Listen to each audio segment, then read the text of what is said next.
Hi guys. I hope that you all are having a thankful Thursday. Especially since that this is technically your last day of work that you'll need to do for the next week since we'll be on actual spring break. Um, so I'm going to read chapter 7 and 8 out of Junie B. Jones and the Stupid Smelly Bus today. Up until this point, let's recap. We've learned that Junie met her teacher, and she was very nervous about her first day of school, especially about getting on the bus. Um, and when she got to school, she got to do an activity of writing her name on a circle, and then she got to take a tour of the school. Um, and then on her way back to the classroom, Lucille, which is one of the little girls in Junie's classroom, said that she heard people pour chocolate milk on kids' heads when they went home on the bus. And Junie did not want that to happen to her, so she decided to hide and not follow her teacher out to go home. So Junie is still in the school. All right. Chapter 7 is called Peeky Holes in Spying. After a while, I started to get a little bit thirsty. That's what happens when chalk sprinkles get in your throat. I would like a drink of water, I think I said. Then I put my hands on my hips. Yeah, only what if somebody sees you at the water fountain? Then they might call the stupid smelly bus to come get you, and so you better not go. I stamped my foot. Yeah, only I have to go, 'cause there's dumb chalk in my throat. Then all of a sudden, I got a great idea. I pulled a chair over to the door, and I peeked out the window at the top. I'm a good peeker. One time I peeked right into Grandpa Miller's mouth when he was sleeping, and I saw that dangly thing that hangs in the back of your throat. I didn't touch it, though, 'cause I didn't have a little stick or anything, that's why. Anyway, I didn't see anybody in the hall, and so I opened the door a crack, and I sniffed, 'cause when you sniff, you can smell if there's peoples around. I learned sniffing from my dog, Tickle. Dogs can smell everything. People can mostly just smell big smells, like stink and flowers and dinner. Nope, don't smell anyone, I said. Then I ran to the water fountain and I drank for a long time, and nobody tapped on me and said, "Hurry up, girl." After that, I stood on my tippy toes, and I tippy-toed to the media center because I love that place. Remember? The media center is kind of like a fort. The shelves are like walls, and the books are sort of like bricks, and you can move some of them around and make peeky holes. Peeky holes are what you spy out of. Then if you see somebody coming, you can make your breath very quiet, and they won't find you. I spied for a long time, but nobody came. The only people in the media center were just me and some fish. The fish were in a big glass tank. I waved at them in there. Then I stirred them with a pencil. I love fish very much. I eat them for dinner with coleslaw. Just then I saw my most favorite thing in the whole world. Its name is an electric pencil sharpener, and it was sitting right on the librarian's desk. "Hey," I said very excitedly. "I think I know how to work that thing." Then I looked in the desk drawer, and guess what? There were lots of brand new pencils in there, and so I sharpened them. It was funner than anything, 'cause an electric pencil sharpener makes a nice noise, and you can make pencils as teeny as you want. You just keep pushing them into that little hole, and they just keep getting teenier and teenier. It doesn't work on crayons, though. I tried a red one. The pencil sharpener slowed way down, and then it made a sound. And after that, it didn't go anywhere. Just then I heard a noise. It was walking feet, and it made me scared inside, 'cause I didn't want anyone to find me, that's why. And so I squatted down and looked through my peeky hole.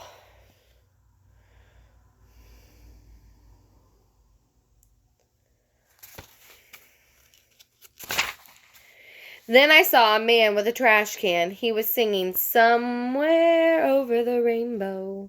That's a song I know. It's from my favorite movie, which is called The Wizard of Oz. The man in the can didn't see me. He walked down the hall.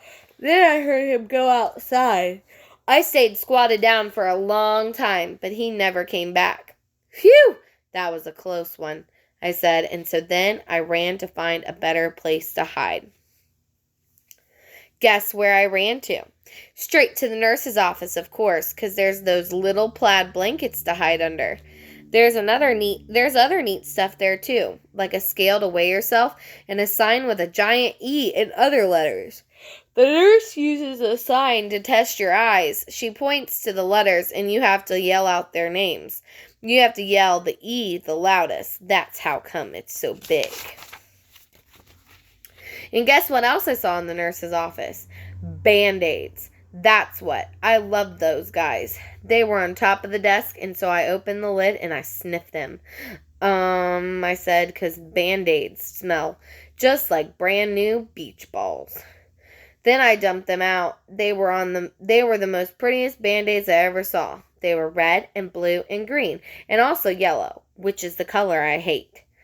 And they were different shapes, too. They were squares and circles, and some were the very long kind, which are called tangles, I think. I put a green circle on my knee. That's where I fell down on the sidewalk last week. It's almost all better now, but if you press it very hard with my thumb, I can still make it hurt. After that, I put a blue tangle on my finger. That's where I got a splinter from the picnic table. Mother pulled it out with tweezers, but there's still some table in there, I think.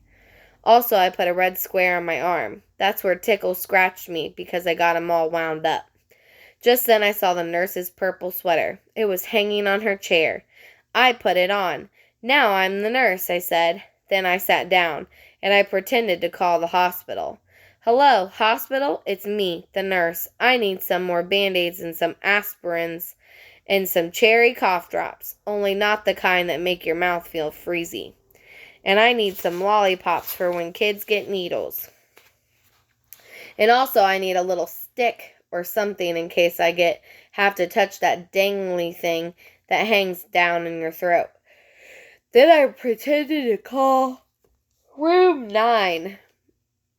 Hello, missus. Please send that Jim to my office. I have to give him a shot. Just then I saw my most favorite thing in the whole world.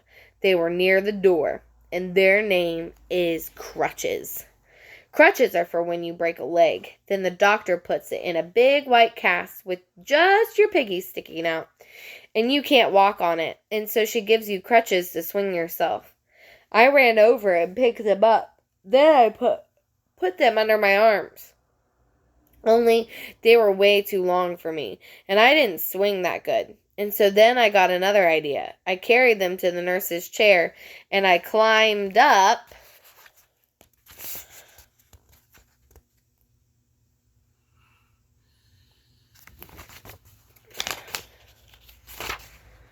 there, so I was real tall, and then I put the crutches right underneath my arms, and they fitted just right. After that, I stood on the edge of the chair, and I leaned forward very slow, except then a terrible thing happened. The chair was on wheels, and it rolled away from my feet, and I got stuck on the crutches way high in the air, and I was very dangly up there. Hey, I shouted, get me down from here. Then I wiggled around and one of the crutches slipped and I came crashing down and I banged my head on the desk. Ow, I yelled. Ow, ow, ow.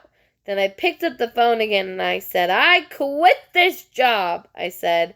And then I ran out of there very fast because the nurse's office is a dangerous place and crutches aren't my favorite thing anymore.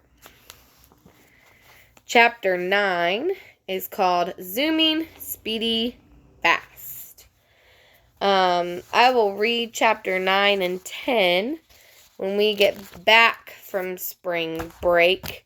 So you guys will have